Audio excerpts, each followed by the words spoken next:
Estuvimos discutiendo mucho con la producción el título del comentario de hoy.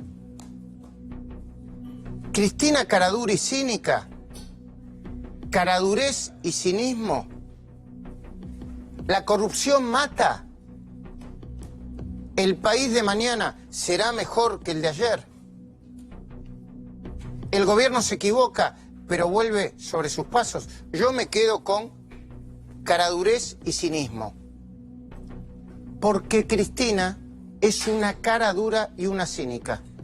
Y me hago cargo de lo que dijo. Repito, la expresidenta es una cara dura y una cínica. Estas 4 ideas con las que empecé a compartir con vos lo que quiero transmitirte es en el contexto de un día muy importante. Este es un día muy importante para vos, para tus hijos, para muchas generaciones. Los familiares de las víctimas de la tragedia de Once tienen razón, tienen razón. Desde hoy, a partir de las 2:30 de la tarde de hoy, el país va a ser mejor que ayer. El país va a ser mejor que ayer. Porque acaban de dictar la condena a los responsables del crimen más grave de los últimos años. El crimen masivo más grande de los últimos años. Muchos le llaman tragedia, otros la llamamos masacre. Una masacre que dejó a 52 personas muertas y 800 heridos. Laburantes que se levantaban tempranito desde su casa, de Morón, Merlo, Moreno, hacia la ciudad y se encontraron con la muerte en el medio de fierros retorcidos. Pero además, también quedó demostrado hoy, quizá como nunca, dos cosas que muchos argentinos sospechamos desde hace tiempo. Y yo las quiero decir como son. Basta de ambigüedades, las quiero decir como son. Por supuesto que a este gobierno le falta timing político. Por supuesto, lo estamos hablando recién con Eduardo. Sensibilidad, sensibilidad política, sensibilidad social, sí está para discutirlo. Sin embargo, es capaz de volver para atrás y corregir un error no forzado, como se dice en tenis. No lo hace un supergobierno, pero se equivocan y van para atrás, reculan. Tal vez no sea lo ideal, pero siempre es mejor que la prepotencia, la soberbia, la obcecación, la idea de que yo tengo una superioridad moral que está por encima de todo y hago lo que se me canta el... Porque eso es Cristina y el kirchnerismo. Y otra idea de hoy. Eso es el gobierno. Y por el otro lado, Cristina Fernández de Kirchner, directamente, es lo que pienso yo, es una caradura y una cínica. O vive fuera de la realidad. O piensa que somos todos estúpidos, incluidos, por supuesto, sus incondicionales seguidores. Porque en efecto, el gobierno, ante el escándalo político que comenzaba a escalar al determinar el pago retroactivo para la tarifa del gas, derivada de la devaluación del dólar, ahora vamos a hablar de eso con Guillermo Marijuán, en instantes hablamos con el fiscal que imputó a Javier Iguacel por esto mismo, Guillermo Marijuán. Puso la reversa y decidió hacerse cargo de la diferencia con fondos del Estado. Sí, con fondos del Estado, con fondos tuyos y míos. Hay que discutirlo eso, Va a estar Guillermo Nielsen en cualquier momento y vamos a hablar con él. Hoy está Juan Acosta. Juan, tanto tiempo. Qué gusto verlo. Igualmente para mí. Gracias. Igualmente para mí. Lo va a hacer en 30 cuotas. No va a afectar el presupuesto 2019, que era el que estaba discutiendo. Tampoco se supone el objetivo de déficit cero. Después de fuertes discusiones entre el jefe de gabinete, Marcos Peña, y el presidente de la Cámara de Diputados, Emilio Monzó. Muy fuerte la discusión, A mí eso no me asusta. Cuando discuten fuerte, por medida política, eso es parte de la política. La medida estaba dentro de la ley, es cierto. Una ley de 1991 o 1992, nunca me acuerdo. Lucía siempre atenta hasta... ¿92 o no? 92. Ley de Menem, ¿no? Pero en el medio de este contexto recesivo, la verdad que parecía una provocación. Al volver sobre sus pasos, el gobierno evitó la convocatoria a una sesión especial de toda la oposición para anularla, y yo les aseguro, esa convocatoria, por más que sea política, con todo el derecho del mundo, legítimo, hubiera sido el principio del fin de todo. Por ejemplo, del principio de la incipiente estabilidad del precio del dólar que se está logrando con medidas que lanzó el presidente del Banco Central, Guido Sandleris. El principio. El principio del acuerdo que se está por alcanzar con la oposición para aprobar el presupuesto 2019. El principio del final del acuerdo con el fondo, lo que llevaría a la Argentina a una eventual declaración de default. ¿Y qué hizo Cristina Fernández de Kirchner mientras tanto? Mientras tanto, hoy, en el día de hoy, viste que no habla nunca. En vez de pronunciarse, caradurez y cinismo, caradurez y cinismo. Y si no es eso, y es olvido, que alguien se lo diga, para eso tiene asesores. En vez de pronunciarse sobre la noticia más importante del día, es decir, la sentencia contra sus funcionarios, Julio De Vido, Juan Pablo Schiavi, ¿te acordás de Juan Pablo Schiavi, no? Si esto hubiera sucedido en un fin de semana largo, todavía resuena en mis oídos. Ricardo Jaime, preso por coimero, entre otras cosas. Volvió Cristina a criticar al gobierno de Macri por trasladar a los argentinos los costos de la compensación a través del pago de impuestos, como si fuera un delito imperdonable. Pero también lo criticaba por izquierda, por aplicarlo. Voy de nuevo. Cristina no dijo ni una palabra, ni un atisbo de piedad, de condolencias o empatía por los familiares de las víctimas de la tragedia de Once. Yo recuerdo, ¿saben qué recuerdo? Lo recuerdo muy adentro, con mucho dolor. Aquel acto oficial de Cristina, que fue en Rosario, en el Monumento a la Bandera, era la primera vez que aparecía después de la tragedia de Once, Cristina. Sí. Yo lo recuerdo perfectamente. Apareció en público por primera vez. Y pará, ¿sabes por qué lo recuerdo bien? Porque viste que ahora la achacan al gobierno, y está bien, que a veces tiene un clima festivo en un contexto de crisis. El presidente bailando con Lagarde y bueno. Cristina estaba como exultante en el acto al Monumento de la Bandera en Rosario. Fue aquel día en el que pronunció sin decir... Febrero de 2012. Febrero de 2012, en el que, ¿te acordás que dijo? Tomaron las cámaras y él... ¿Se acuerdan? Está eso, yo lo pedí. ¿Lo conseguimos? ¿Lo tenemos? ¿Sí? A ver. Ahí está. Vamos por todo. Vamos por todo. Vamos 28 de febrero. 28 de 6 febrero. días después. ¿Cuántos días después? 6 días, 22 de febrero a las 8:33. 6 días. fue el Era la accidente. primera vez que hablaba la presidenta entonces, después de la tragedia de Once. 52 muertos y 800 heridos. Y todavía un baño de sangre, de dolor. Y después, en ese discurso, yo me acuerdo perfecto, lo tengo textual, tuvo la pésima idea de comparar su tragedia personal, que es atendible, es decir, la temprana muerte de su marido, con el accidente, un accidente que se pudo haber evitado. ¿Se pudo haber evitado cómo? ¿Cómo se pudo haber evitado? Si sus funcionarios no hubieran usado el dinero que debían invertir en seguridad para repartirse las coimas, repito, para repartirse las coimas, y dejar a los empresarios de los ferrocarriles lo mínimo para pagar salarios. No somos tontos, ya pasó mucho tiempo. Señora expresidenta, pasaron 6 años y medio de la tragedia, y lo único que tiene para decir, el día de las condenas, el día de la gran condena, de la condena más importante a Julio De Vido, ahora lo vamos a hablar con Lucía, es que su gobierno, o este gobierno, plantó una mala decisión por volver atrás el aumento retroactivos de las tarifas del gas.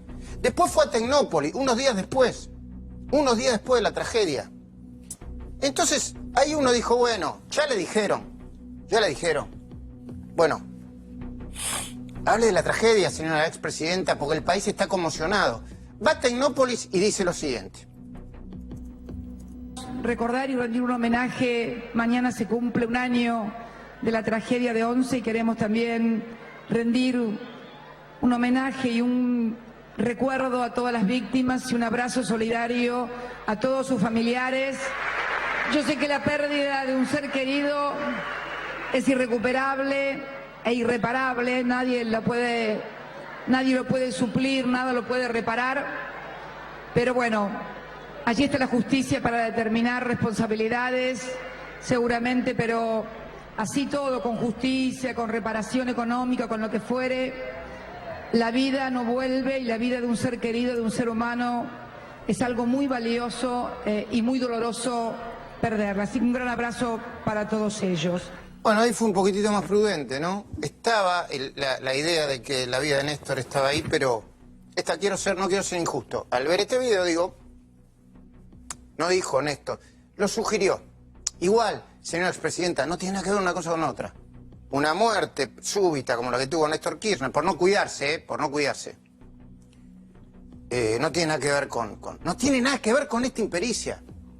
Es más, hoy, señora expresidenta, no tiene nada que decir históricamente sobre su propia responsabilidad política, porque era presidenta usted. No tiene nada que decir, por ejemplo, por la nefasta y demagógica política de subsidios que hizo pasar a la Argentina de país exportador de energía a declarar casi la emergencia energética. No tiene ni una sola palabra para decir sobre la bola de nieve que armaron el expresidente Néstor Kirchner y usted con los subsidios. Bola de nieve que se transformó en bomba atómica y que acaba de explotar en la economía argentina con la devaluación y el retorno a la inflación. A propósito de esto, ya llegó Guillermo Nielsen, vamos a hablar con él largo y tendido en un ratito nada más. No tiene nada que decir de su política de transporte que hizo multimillonario a Hugo Moyano y los integrantes de su clan y terminó de destruir la industria ferroviaria, incluidas sus vías, sus vagones, los trabajadores y su seguridad, porque la tragedia de Once tiene que ver con la seguridad. Señora expresidenta, Julio De Vido, el ministro más importante del gobierno de Néstor y de su gobierno, porque estuvo hasta el último día en su gobierno, le acaban de dar 5 años y 8 meses de prisión y la inhabilitación de por vida para ejercer cargos públicos por administración fraudulenta, y no por el accidente. Ahora vamos a hablar de eso. ¿Y a usted hoy solo se le ocurre hablar de la tarifa del gas para enardecer a sus seguidores y hacerle creer a la gente que le importan los pobres? Con Nielsen vamos a hablar de la tarifa del gas, claro, porque le corresponde.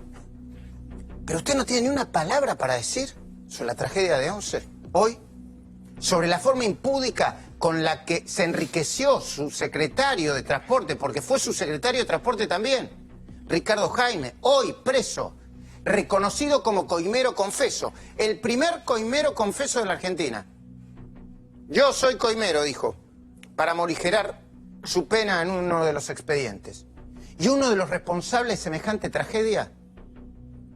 ¿No se enteró acaso por los diarios, señora expresidenta, que su secretario de Transporte, Ricardo Jaime, se quedó con unos vueltos que le permitieron comprarse? Mire, anote, un barco. Ese barco ahora lo tiene el Estado, ¿no? Buenas noches. Lo tiene, exactamente, lo tiene prefectura. Prefectura. Lo tiene el Ministerio de Seguridad de la Nación. Volvió al Estado. Un avión. ¿Ese avión quién lo tiene? También fue comisado por el Estado. ¿Sí? Sí. No sé si lo encontraron. Un departamento en Puerto Madero, otro en la Avenida del Libertador, 5 casas en el country, 4 hojas en Mendiolaza, provincia de Córdoba, y unos cuantos departamentos de playa en Florianópolis, Brasil. Perdón, todo eso se lo compró o lo adquirió después de asumir como funcionario, ¿eh? ¿No sabía ya a esta altura, señora expresidenta, que todos los viernes a última hora de la tarde Ricardo Jaime llegaba con un bolso a la Casa Rosada y se lo dejaba a los pies de su marido frente a la vista de varios testigos? Exministros, ex jefe de gabinete. Señora expresidenta, mucho antes de la tragedia de Once, su secretario de Transporte, Ricardo Jaime, ya acumulaba decenas de denuncias por incumplimiento de los deberes de funcionario público, al repartir de manera irregular, arbitraria, discrecional, los subsidios al gasoil. ¿Qué negocio es? Todavía ni nos metimos. Por un pedido de coimas por $6 millones al empresario aeronáutico Antonio Mata. Parece el año 1000, pero yo me acuerdo. ¿Se acuerda, no? Dicen, qué bueno que tiene buena memoria. 5 denuncias por malversación de fondos públicos en la distribución de subsidios a trenes de Buenos Aires, de Cirigliano, hoy preso por la tragedia de Once. Y por haber adjudicado de manera irregular la licitación para lanzar el tren bala. Perdón, menos mal que no se gastó un mango con eso, ¿no? ¿O sí? Sí. No. Los pliegos, ¿no? Solamente. No, además cuando había un problema con el riesgo país. Cuando el riesgo país pasaba de cierto límite, No pone. el paquete financiero no podía funcionar. Menos mal, No sé. menos mal. Bueno. Pero lo peor de todo es que la de Once siempre fue la crónica de una tragedia anunciada. Lo sabían los sindicalistas y lo advirtieron. ¿Saben la cantidad de informes que hicimos nosotros desde La Cornisa? Entre otros programas. Machiavelli, Javier Hermoso, Nachito Girón. Pasaron todo. Hacíamos 4 o 5 informes por año. Mirá que en este tren no se puede subir. Mirá cómo están las vías. Encontramos en Liniers frenos que no se habían usado. ¿Te acordás? Ese era uno de los informes. El avión está en Estados Unidos. ¿El avión de Jaime? Sí, se vendió en algún momento y entró en un circuito comercial norteamericano.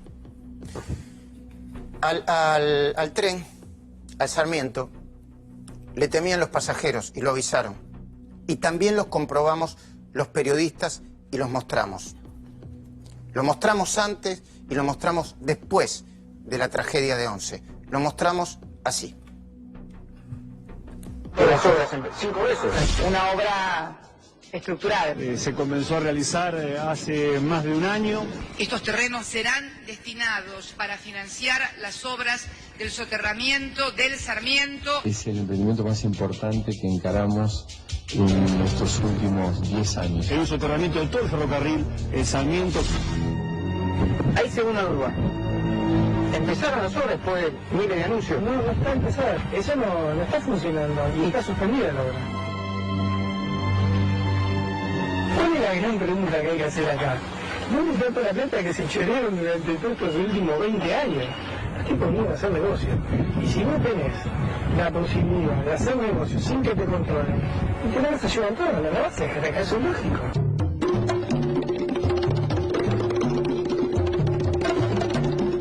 Esto es un vagón, varios vagones del Sarmiento que se están usando, que va a salir dentro de un rato. Este sale en servicio ahora en 20 minutos. Y vos me dijiste, ¿está mejor? Sí.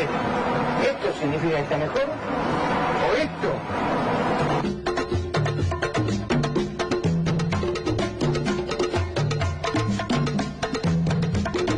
Este tren es el que sale dentro de ahora 15 minutos. ¿Este qué pregunta? ¿Si se puede dejar? No. En este tren no. Acá a veces uno se tiene que quedar callado porque solamente la imagen te golpea. Si vos le agregás algo más a la imagen es como redundante, ¿no? Estamos viendo, Hugo, ¿te acordás, no? El Sí, tren sí, de la sí. Fuimos al propio tren de la tragedia. Recorrimos cada paso, ¿Y fuimos cómo a la estaban los estación de talleres? Once, mostramos que no estaban bien los paragolpes, mostramos que los frenos no se habían cambiado. Cada una de las etapas de los talleres ferroviarios fuimos mostrando que además no funcionaban las señales que Un además eran desastre, del un siglo desastre. pasado. Ahora vamos a hablar enseguida con el fiscal Guillermo Marijuán, porque fue el que tomó la decisión de imputar a Javier Iguacel después de que la Secretaría de Energía decidiera los aumentos para compensar la devaluación. Enseguida vamos a hablar con él, en instantes. Por favor, poneme en instantes cuando lo tengamos ya bien ubicado. Pero quiero empezar a conversar con Guillermo Nielsen, porque hay que analizar la economía y las consecuencias de la economía de manera estructural. Usted, Nielsen, pasó por la función pública, conoce cómo se mueve el mundo, conoce cómo se mueven los créditos en el mundo y conoce cómo aplicar la economía en la infraestructura. Los trenes llegan... A ver, la tragedia de Once era la crónica de una tragedia anunciada. Todos. Lo de Once, bueno, fue, digamos, el emergente, pero podía haber sido Retiro, podía haber sido cualquier otra cosa. Yo me acuerdo una vez que tomé el tren en Retiro para ir a Belgrano y la verdad que me asusté por cómo se movía el vagón. Y hice el comentario en mi casa, dije, mirá, la verdad, no lo tomo más, me parece que eso. A los pocos días descarriló ese tren, saliendo de Retiro. Está bien, es distinto que esto, obviamente, pero evidentemente no había la rigurosidad en el mantenimiento que normalmente tienen que tener los trenes, ¿no? No, y además el tema de la política de subsidios, ¿no? Porque, Eso fue. claro, uno puede suponer que a veces los subsidios en emergencia son importantes, pero Claro. lo que hicieron fue desvirtuar, además de llenar de corrupción, de agujeros de corrupción, la política de subsidios, ¿no? O sea, comparte. Bueno, hoy sale en todo eso, o sea, realmente siempre que hay subsidios y se mantienen en el tiempo, empieza a haber desvíos, Eso es así. Por suerte estaba muy lejos de lo que eran mis responsabilidades cuando yo fui funcionario, ¿no es cierto? Yo estaba con las negociaciones con el fondo, las negociaciones con los acreedores, y con la fuente de financiamiento que tuvimos en ese momento. Ahora te voy a preguntar qué pensás de la vuelta atrás del gobierno con la decisión de imponer un pago retroactivo y en cuotas desde enero. Enseguida hablamos con el fiscal Marijuán. Fiscal Guillermo Marijuán, buenas noches. Luis Majul está saludando todo el equipo de 4 días, con Lucía Salinas, Hugo Machiavelli, Facundo Pastor, está Guillermo Nielsen, está también Juan Acosta. Buenas noches, gracias por atender. Primera pregunta, ¿esto hace que su presentación sea automáticamente anulada o cuál es el efecto que produce? Bueno, mire, la investigación, como usted sabrá, quedó en manos de 2 magistradas, tanto de la doctora Servini de Cubría, que es la jueza federal a cargo de esta investigación, como de la doctora Paloma Ochoa, que es la fiscal que interviene. Lo que ellas vayan a decidir eventualmente sobre la posible comisión de un ilícito, yo no podría en modo alguno expedirme. Sí le puedo decir que el hecho de dejar sin efecto el pago por parte de los contribuyentes de algo retroactivo que ya habían abonado, al menos va a tornar abstracta la medida de no innovar que yo había pedido como parte de la denuncia. ¿Por qué tomó la decisión, Marijuán, de hacer esa presentación? La decisión es porque desde mi punto de vista había una clara violación de la ley, ¿no?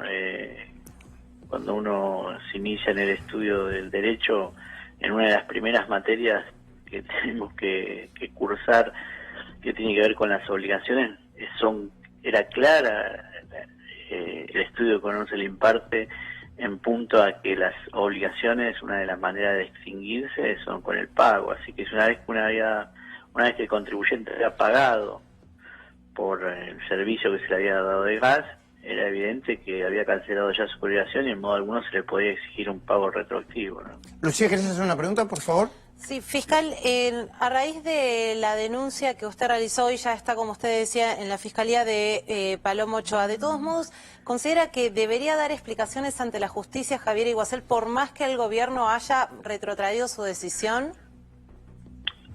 Le reitero, no puedo introducirme en la investigación que están llevando a cabo otros colegas. Sí, lo que le puedo decir es que hay supuestos legales, no tomando un tema como si fuera de laboratorio, en donde el delito es de comisión instantánea y puede entenderse ya concretado, ¿no? Por lo que tiene que ver con Muy bien. con el incumplimiento de los deberes, ¿no? Fiscal, déjame hacer una pregunta vinculada con otra causa. Usted pidió la indagatoria y se planteó la indagatoria de Cristina Fernández de Kirchner en la ruta del dinero K. ¿Cómo sigue la causa de la ruta del dinero K, para que todos tengamos en claro? Y nosotros terminamos una gran parte de la investigación con el doctor Casanelo y se elevó a juicio. Eso está ante un tribunal oral federal y próximamente va a iniciarse el juicio. Han quedado otros testimonios en donde se ha impulsado esta declaración indagatoria a la que usted hace referencia, y ahora el juez tiene que resolver si va a dictar una falta de mérito o si va a procesar a la persona que declaró en indagatoria. Y después hay otros legajos que tienen que ver con otras partes del ilícito, tal como puede ser la búsqueda de dinero, ¿no? ¿Usted como fiscal cree que la expresidenta Cristina Fernández de Kirchner debería ser procesada? Y nosotros consideramos que hay un estado de sospecha, hemos pedido la indagatoria, la persona se ha presentado y ha dado sus explicaciones y bueno, ahora está en manos del juez resolver. Veremos qué es lo que se resuelve y si no estamos de acuerdo, usted entenderá que tenemos los recursos necesarios para cuestionar la resolución. Si estamos creemos que ha sido resuelto conforme a derecho y a las constancias de la causa, mejor para nuestras expectativas procesales. Déjeme preguntarle, porque siempre estamos discutiendo, intercambiando datos con Lucía Salinas y Hugo Machiavelli y Facundo Pastor sobre cuánto dinero se le encontró, se le incautó, se calculó y se le devolvió a Lázaro Báez, en propiedades, en automóviles, en efectivo, en dólares, en pesos. Bueno, mire, el legajo patrimonial es muy voluminoso y nosotros habíamos partido de las declaraciones juradas ante la FIP que no revelaban la verdadera cantidad de propiedades que tenía no solo Lázaro Báez, sino todo el grupo de empresas que había formado. Y finalmente pudimos determinar con el doctor Casanelo que tenía, creo que eran 440 inmuebles y más de 1.500 vehículos. ¿Perdón? Además, Perdón. Escuché bien. Dijo 400 clientes. 440 inmuebles. Sí. Y más de 1.500 vehículos. ¿Más de 1.500 vehículos? Porque está el parque automotor de las constructoras. Porque está el parque automotor de las constructoras. Sí. Eso me estaba por explicar. Son vehículos tanto de uso comercial y partes de la empresa, como también vehículos particulares. De uso común. ¿Y a cuánto ascendería lo incautado y lo inhibido, entiendo?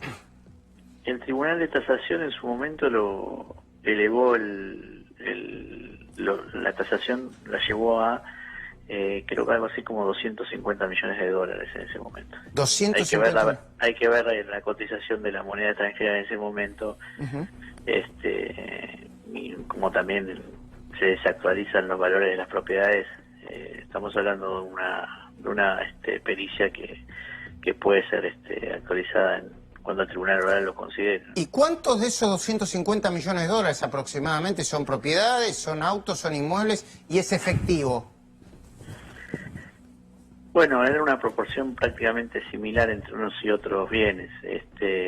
Yo la verdad no tengo en este momento el estudio pericial acá a mano, pero era un trabajo muy importante. Usted entenderá que en el caso de los inmuebles, más allá de la extensión, que era inmensa, en muchos casos pues eran estancias, había construcciones muy importantes en cada una de ellas, con lo cual el trabajo que tuvieron que hacer los tasadores fue muy importante.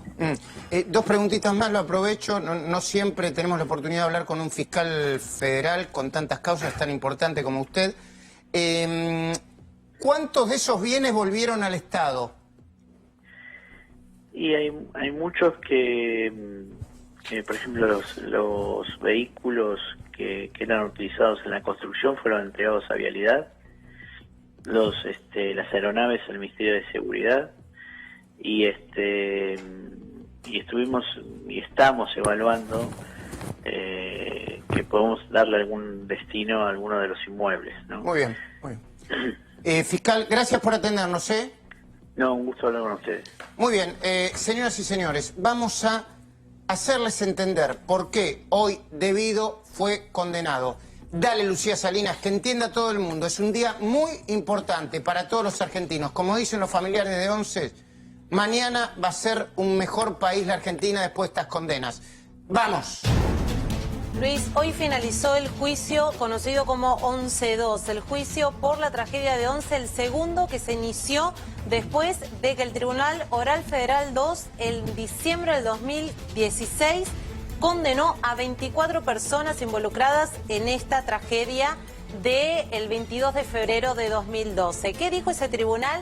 Que Julio De Vido también tenía que ser juzgado como responsable, como máxima autoridad del Ministerio de Planificación Federal, de quien dependía el sistema ferroviario. Este juicio empezó el 27 de septiembre del año pasado y concluyó hoy con la lectura de la sentencia. ¿Qué sucedió? Julio De Vido quedó condenado a 5 años y 8 meses de prisión por el delito de no estrago culposo, que era el que sí le habían atribuido en un comienzo, sino únicamente por el delito de defraudación, administración fraudulenta. ¿Qué sucede con esta sentencia? De Vido quedó con menos responsabilidad que sus exsecretarios de Transporte. ¿Por qué? Mira la condena que recibió en su momento Juan Pablo Schiavi. A ver. El exsecretario de Transporte quedó condenado, confirmado hace una semana por la Cámara de Casación Penal por estrago culposo y administración fraudulenta. ¿Cuánto le dieron de prisión? 5 años y medio. Quedó detenido la semana pasada. Ricardo Jaime, otro exsecretario de Transporte, estrago culposo y administración fraudulenta, una prisión de 7 años. Mira el caso de Sergio Cirigliano, que era el concesionario, el ex titular de TVA. Estrago culposo y administración fraudulenta, los delitos atribuidos, la condena que recibió y también quedó para él 7 años de prisión. Vamos al caso del motorman, Marcos Córdoba, que fue en su caso procesado por estrago culposo agravado por muerte y se le dio una condena de 6 años y medio de prisión. Y en el caso de Julio De Vido, como te lo mostrábamos al inicio, quedó procesado por fraude a la administración pública en el mantenimiento del servicio ferroviario. Esto fue lo que dijo hoy el Tribunal Oral Federal 4, 5 años y 8 meses de prisión para el ex ministro de Planificación Federal. Es la primera sentencia que recibe en un juicio oral y ya no cuenta con prisión preventiva, sino que pidió que el Congreso le otorguen el desafuero nuevamente y se haga efectiva esta prisión. Muy bien, enseguida vamos a estar hablando con Guillermo Nielsen de Economía, en la última parte del programa, tranquilos, a ver qué pasa con el dólar, que está un poquitito más tranquilo, pero las tasas están muy altas, la recesión, la economía. Pero hace tiempo que queríamos hablar con Juan Acosta. Con mucho gusto, es un placer estar acá. Igualmente, igualmente. Y me gusta mucho la energía que tenés. Sí, bueno. Aquí... Hablamos con un poquitito de ironía. Sí. En los últimos días, gente que yo creía que era kirchnerista, lo que no es ninguna mala palabra, ¿no? Sí. Empezó a reconocerse como no kirchnerista.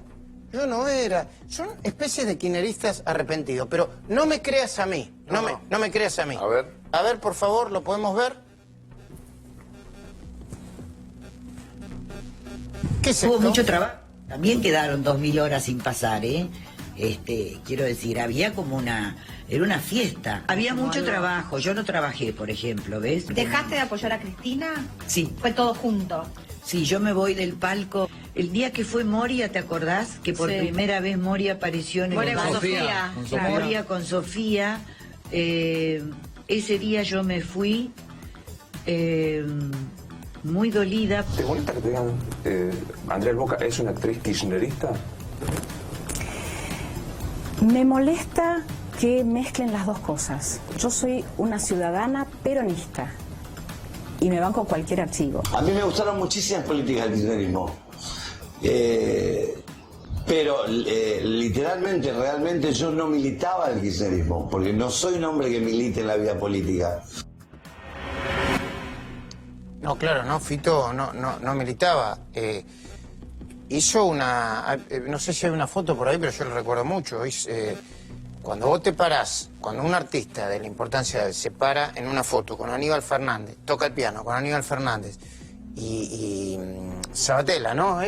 el ex intendente Morón, Martín Sabatella, en el medio de la candidatura estás apoyando una candidatura, ¿no? Claro, podés decirle kirchnerista, anibalista, animalista, como quieras, pero eso es así. ¿Qué opinas de esto, Juan? Mira, hay una frase que el camino hacia el infierno está lleno de buenas intenciones, dicen. En mi caso personal, yo siento, sobre todo por la fragilidad de los artistas, que en general tratamos de estar cerca de donde nos puedan dar un plato de comida. Aunque parezca una pavada eso, tal vez... No es una pavada. Vos sí que es como un impulso. Yo tal vez creo que en realidad la desmedida de la gestión pasada para muchos artistas generó lo que generó en muchos, que es... Inclusive tengo amigos míos defendiendo esa gestión que nunca recibieron un peso. La realidad es que a veces uno se acerca por ese motivo. Después eso lo va llevando en un embrollo cada vez más grande y que no podés volver atrás. Y agarrate Catalina, porque yo te digo una cosa. Yo recuerdo a Andrea cuando estaba con Alberto Rodríguez A, vivía en un country y trabajaba allá. Claro, estaba tratando de ganar guita. Y supongo que eso lo llevó al lugar. Con el tema de los proyectos de cine de San Luis. En general se arma ese revoleo, entonces después tenés que bancártela. El tema es cuando una persona como Juan Acosta, que cree en un cambio, que no vive de eso... O sea, a ver, laburo en Radio Nacional, pero laburo en Radio Nacional con Mateico en el 80 y pico, o sea, no tiene que ver, no soy un tipo que gana mucho dinero... yo defiendo algo que creo que es un cambio. ¿Vos defendés este gobierno? Yo defiendo, o sea, me defiendo de alguna manera, creo en Macri, creo. Al creer, me pongo oficialista de alguna manera, lo cual no es fácil, porque inclusive hasta la misma gente del gobierno dice, che, pará, Juan Acosta, parecés Brancatelli. Entonces, no, es un tema ese que me ha costado, me han censurado en lugares donde no he podido ir a trabajar, porque dijeron, no lo queremos a Juan Acosta porque defiende al gobierno. Cosa que eso me duele un poco. Pero a ver, siendo el gobierno, esto es lo que no entiendo, ¿sí? No, a vos te entiendo, ¿no? Pero si vos decís que muchos actores y actrices se acercan por un plato de comida que le puede dar el gobierno de turno, con laburo, con teatro... Es una manera muy particular de decirlo. No sé si se acerca con un plato de comida solamente. Sí. Lo que quiero decir es que uno vos, apoyando el gobierno, deberías tener mucho laburo. Tendría que ser millonario, por la cosa buena que digo. No, lo que pasa es que hay algo que ha pasado que tiene que ver con esto de... A mí, Majul, te voy a decir algo. Nunca me agredieron en la calle. Hoy me agreden en la calle. Hay gente que me agrede, me dice, me agrede, o sea, desde el punto de vista para decirte gorila a un tipo, un día me paró y me empezó a putear porque diciendo que la prima de él era la que se había marcado la panza, y yo había hecho un chiste sobre mi panza, no sobre alguien, y lo tomó alguien de la oposición y lo puso como relieve. Me han dicho barbaridades, los actores, me han dicho barbaridades, después se descubre que todo eso era falso, y yo quedé como... Todo eso era falso, lo de la maestra. Estamos investigando eso, bueno, parece que no cierra, ¿no? Bueno, salió por ese lado, pero independientemente de eso, lo que yo noto es que alguien que no entregó el bastón de mando da un mensaje mucho más agresivo que alguien que a lo mejor dice que apoya a alguien que lo votó un montón de gente, que tal vez, si no te gusta, lo votás en otro momento a otro. Entonces, a mí me parece que hay que bajar el nivel de agresión que existe, hay un odio interno. Bueno, ustedes sabrán en ese momento cuando un actor conocidísimo en un programa me dijo de todo, y yo digo, lo de Rizzo, cuando me trató de imbécil, de idiota, todo por el solo hecho. Raúl Rizzo está un poco, no sé, yo lo vi, está un poco como exaltado, ¿no? Pero no sé, y además viene una manija, viene todo eso, en donde, claro, no sé cuál es el motivo de cada uno. Mi motivo es que yo creo en este cambio, nada más, democráticamente hablando, creo en este cambio. Aunque se manda mucho macana, digamos. Sí, pero no se va a mandar macana. Aquí no se manda macana, pero también lo que veo una diferencia es decir, bueno, nos equivocamos, vamos para atrás, como decías vos antes. En esas cosas me parece que hay un cambio también. Veo gente que por lo menos si se equivoca reconoce que se equivoca. A mí, en lo personal, lo que yo quiero entender es que creo en la república, creo en la democracia, creo en los partidos políticos, creo que hay que ser más civilizado y no tan violentos. Hay gente muy violenta en la calle, muy violenta. Pero vos, a ver, te insultaron, pero te una vez me hicieron tiraron con un shop de cerveza en un lugar. Lo que pasa es que como yo soy de Matadero... El líquido. No, el líquido con el frasco. ¿En dónde? En un que después fui al otro día y le dije, che, loco, si chupan cerveza, pone un policía en la puerta porque uno pasa por ahí. ¿En serio te tiraron el...? Sí, y un tipo en la calle... el vaso? Me tiraron el shop, estaba ahí. Lo que pasa es que en mi caso particular, digamos, voy a decir, este es del PRO, ¿no? Piensan que uno va a ser...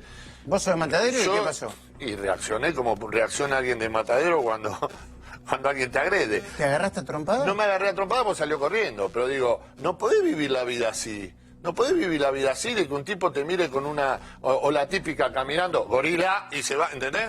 Gorila, y te gritan así, vos decís, estamos todos locos, somos de jardín de infante. Estamos diciendo, bueno, cada uno que piense como piense, sienta lo que sienta, y si no te gusta, tenés la posibilidad de votar a otro, o tenés la posibilidad de escuchar los programas que te van diciendo, más o menos, está acá el señor que sabe Nielsen de economía, pero tenemos una época en donde capaz que me preguntan a mí y yo me pongo a hablar de economía, y digo, no, discúlpeme, pero... No, pero vos no te pones a hablar de economía, ¿no? No, ni en pedo, no tengo idea, no sé de economía, ni me pondría a hablar, sí, me puedo poner a hablar de algo que es que... Yo luché mucho tiempo por la libertad y creo que la libertad hay que ejercerla, la libertad no hay que tener miedo y hay que pensar como uno cree que piensa. Y los violentos, tiquiricen, ¿por qué están violentos? Sí. ¿Por qué están violentos? Bueno, hablando del tema de la violencia, hay quienes opinan que con las palabras también se genera violencia. Sí, te conozco. Bueno, yo se los digo a ellos en la cara, cuando los encuentre se los diré en la cara. Se los digo así... y se los puedo decir en la cara, en las últimas horas, en los últimos días, tanto Daddy Brieva como Darío Grandinetti jugaron un poco con la idea de que, bueno, y si el gobierno no termina, no termina. ¿Qué tenemos? Primero a Daddy Brieva. Daddy Brieva dijo lo siguiente. Hace 3 años que se está envenenando a la gente con algo y se está involucrando a todo y se está enlodando todo y se está ensuciando todo. Habría que haber tenido cierto tino para decir, mirá, no va a haber persecución, no va a haber... Vamos a meter en cana a todos los que robaron. Empecé a agujerear. Ya hace 3 años que estamos agujereando. No encontramos nada. La plata no se mueve. ¿Pero no se la chorearon, Daddy? Sí, capaz que se la chorearon. ¿Y yo qué tengo que ver con eso? Yo me la gané trabajando, loco. Yo ya comí mierda. Yo ya me bañé con agua fría. Yo no quiero ser trosco, ¿eh? Yo no soy trosco, ¿eh? Yo no quiero ganar como los maestros, ¿eh? Yo soy peronista. Yo quiero que todos vivan bien. La diferencia entre ellos y nosotros es que nosotros queremos que todos vayan a Miami y ellos quieren ir solos. Yo pisé el palito ahí en mi vehemencia de querer ser contundente.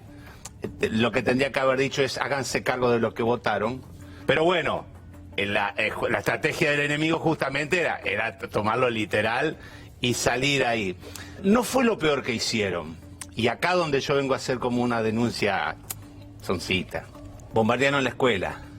Llegó un momento que no obstante con eso, se metieron con mis hijos. Y con el colegio Saint George. Sacaron por las redes sociales a qué colegio iban mis hijos. Mi hijo Felipe tiene 7 años y mi hija Rosario tiene 5. Lo expusieron. Manual de procedimiento, chicos. A ustedes les hablo, lo del gobierno. No. Mal, no está la parte que habla de que el gobierno no debería terminar o que si termina, termina, ¿no? Eso era lo que estaba buscando, pero no importa. Más lo que hicieron con los hijos de Daddy igual, ¿eh? Sí, hay algo que a mí me preocupa con respecto cuando hablamos, es hablar del enemigo, hablar de ellos. O ¿no? nosotros. Nosotros y cierta ellos. Superioridad moral. Hay una situación, ¿viste? Había una frase en su momento que era, la frase decía así, ni puto ni falopero, militancia de montonero, ¿te acordás? Ah, sí, sí. O sea, en su momento dado. Entonces vos decís, ¿quién tiene la moral que en ese momento, se discriminaba a un puto y a un falopero?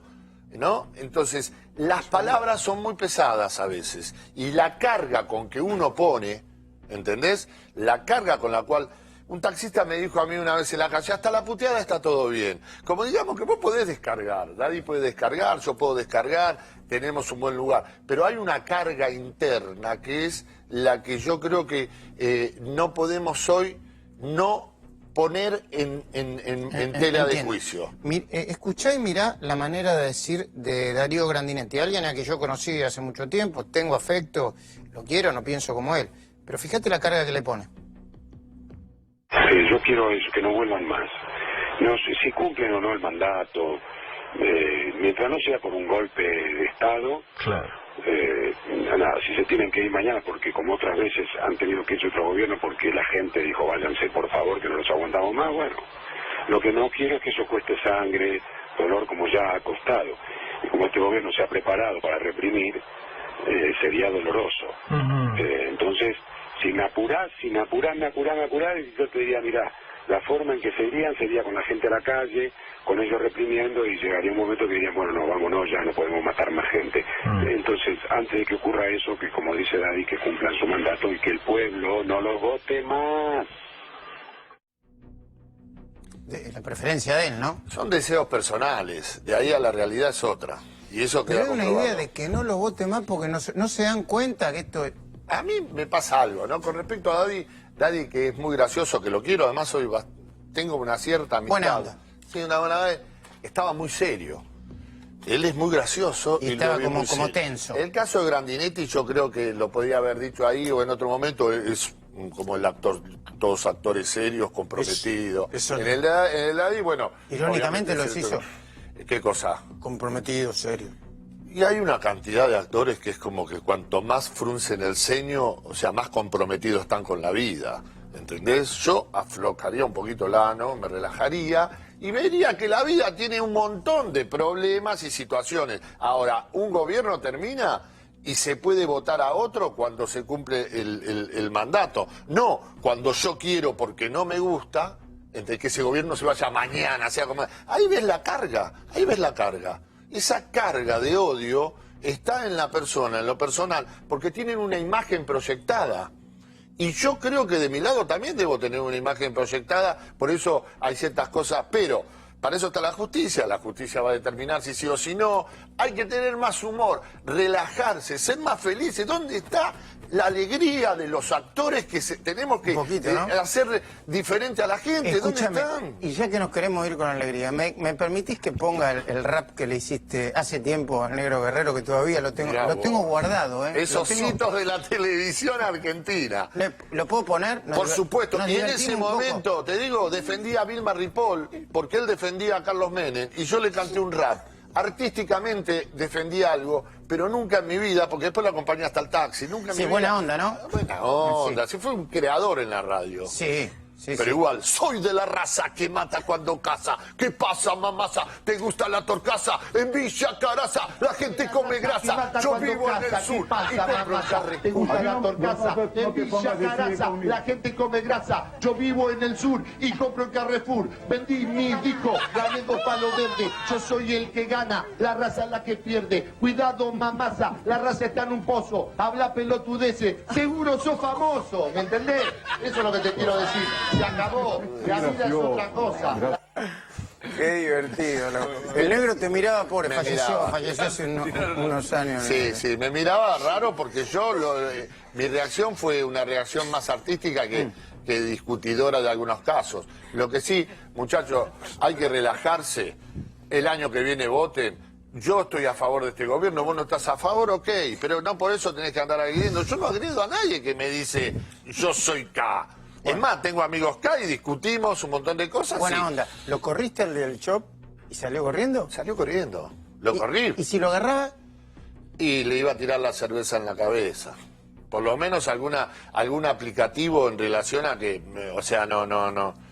Y el otro que me paró en la calle, también le dije algo así y dije, a la mierda, se ve. Pero yo no vivo la vida así. Yo vivo la vida hablando con la gente, me subo a los bondis, a donde sea, divirtiéndome. ¿Entendés? Y hablo con todos, y me paro con alguien, qué sé yo. Hablo con Dante Gullo y hablo con quien sea. Como corresponde. Como corresponde. Como pasaba no hace tanto, ¿eh? Pero, bueno, a ver, ¿quién puso eso en el medio? No vamos a hacer una grieta. ¿Quién? Yo no te entregué el bastón. ¿Por qué? Si la democracia es entregarle el bastón de mando al otro. La seguimos en otro momento porque Te me mando encanta. un beso grande. Me encanta. Chao. Me encanta. No ¿Querés irte con algún otro rap? ¿Tenés un rap a mano? ¿No tenés? Tengo un rap a mano. Tíralo, tíralo. Todo 2 pesos, pagás el IVA, queda culo para arriba, caliente la gente, putea al intendente, amarga la carga de los jubilados, está todo en guerra, está todo tensionado, la vida y el amor, la fama y el progreso y la televisión, todo vale 2 pesos, todo 2 pesos. Todo 2 pesos. Todo 2 pesos. Me voy alejando, ¿no? Sí, todo 2 pesos. Nielsen también. Sí, está bien. Copó la parada. Perdón que cambie un poco de tono, ¿no? Y yo me iba a sumar también a todos 2 pesos. Moyano no se quedó con 2 pesos, ¿no, Hugo Machiavelli? Contame cómo es la historia, así me voy a hablar hasta el final del programa con Guillermo Nielsen. Dale. Mira, Luis, vos te preguntás si las causas avanzan. Bueno, la justicia tiene instrumentos, tiene pruebas y te vamos a contar, en este caso, un nuevo reporte de la Unidad de Información Financiera. Vamos de cabeza con la información. Fíjate vos estos datos que analizamos de una información oficial. Ya así. Aconra, una de las empresas que es de la familia Moyano, recibió exactamente casi 114 millones de pesos entre febrero y julio. Por supuesto tenemos todos los datos, pero lo resumimos. 68 millones, casi 69, corresponden al sindicato de camioneros. Esta es la primera irregularidad.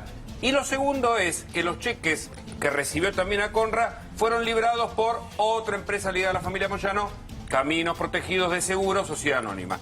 Esa es Aconra. Vamos a Dixey, es la empresa que hace guardapolvos, estructuras metálicas y tiene propiedades. Fíjate vos este dato. Sí, tiene propiedad y además hace servicio informático, medio raro. Todo, sí, exactamente. Bueno, Dixey recibió más de 63 millones de pesos entre julio y octubre. Y además, acá aparecen los datos fundamentales. Las transferencias que están desagregadas, Sindicato de Camioneros y Aray, una empresa, por supuesto, madre del Grupo Moyano, Aconra, Fideicomiso Arístides, el Fideicomiso de Independiente, la Federación de Camioneros, Caminos Protegidos, Organización de Seguridad de las Marías y OCA.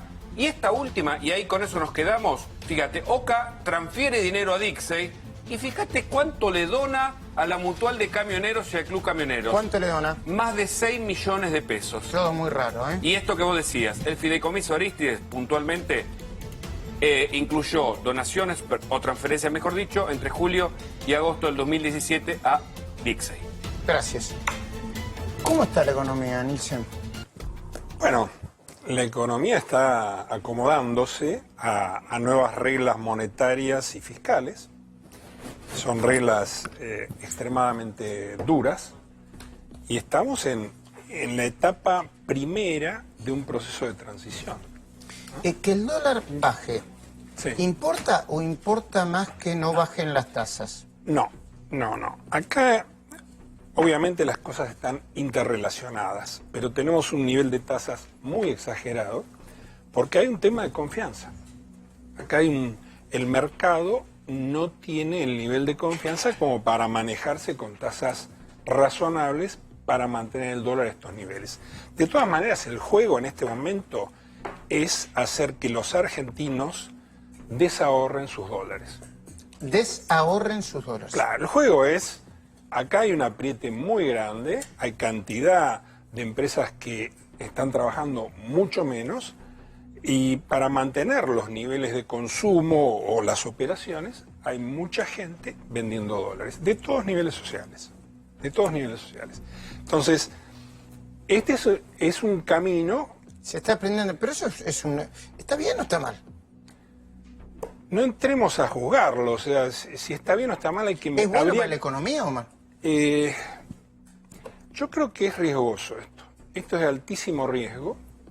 Personalmente creo que la parte monetaria, sobre todo, es muy riesgoso y es intuitivamente obvio. O sea, no hay ninguna empresa que pueda sobrevivir con tasas superiores al 100%.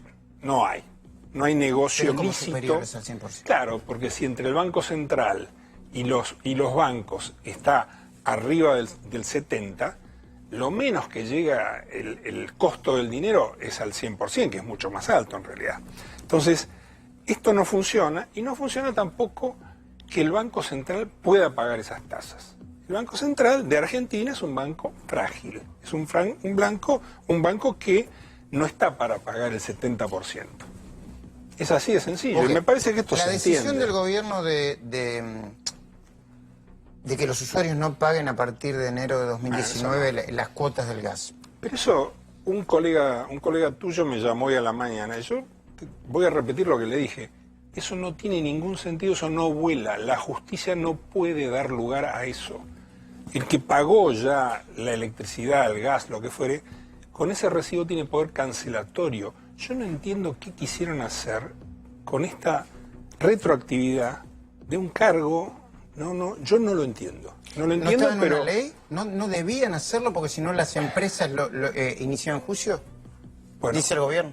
El gobierno dice eso, yo lo leí eso como que estaba en la ley, pero el garrón se lo comió el gobierno y este garrón se lo comió sobre todo Iguacel. Ahora, en un gobierno hay un tema de coordinación también. Hay alguien de legal y técnica de la presidencia, jefatura de gabinete, que tiene que ver esto con una perspectiva y no hace falta ser muy sagaz para darse cuenta que esto no iba a volar. ¿Ves luz al final del camino? Hay claroscuros, hoy hay claroscuros, digamos, hay cosas que están andando bien, concretamente los negocios de frontera están andando bien porque se revirtió, la gente de los países limítrofes viene a comprar a la Argentina, ahí se está viviendo un boom. Hay también un boom en algunas industrias exportadoras, pero en el total, en el porcentaje total de actividad, esto es ínfimo, todavía falta mucho. ¿Me esperas un segundito? Sí. Los Haroldos, vinos finos con Ángel, los Haroldos Estate, más de lo que esperás.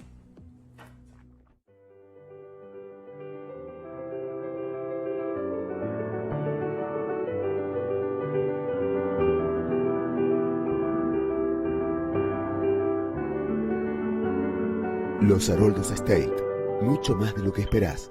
Los Haroldos, vinos con Ángel. De Guillermo Nielsen. Hay quienes dicen que este gobierno le va a ir bien haciendo lo que hay que hacer, que es el ajuste. Y otros dicen, no, el ajuste va a llegar hasta antes de las elecciones. Después empiezan a soltar el torniquete y empieza a repartir plata y crecer. Y en el medio del voto la gente va a estar un poquito mejor. ¿Qué decís vos? Yo digo que el ajuste, el gobierno perdió la oportunidad de hacerlo en el momento más apropiado, que era el comienzo. Donde incluso algunas cosas de mucha dureza en lo monetario, toda la locura de las LEVAC, habría que haberlo cortado de entrada allí, y además, en los primeros meses de gobierno, esa factura no la pagaba el gobierno entrante, esa factura la pagaba el gobierno saliente. En ese sentido le faltó, digo, yo creo que lo que le faltó es considerar seriamente la economía de entrada. Se empezó con la fragmentación del Ministerio de Economía. Evidentemente el presidente no se siente cómodo con economistas de primer nivel. Y terminó como terminó. Y termina como termina. Esto la verdad que dista mucho de ser el óptimo. Guillermo, gracias por haber venido. No, por favor, ustedes. No tengo tiempo de despedirnos, estoy muy contento de no despedirlos a ustedes. No, mentira, ¿eh? Gracias Lucía, gracias Facundo, gracias Hugo Maquiavel. Nos estamos hacemos el rap. Un poquito. Hacemos el rap. ¿Quieres hacer un rap? No, por favor.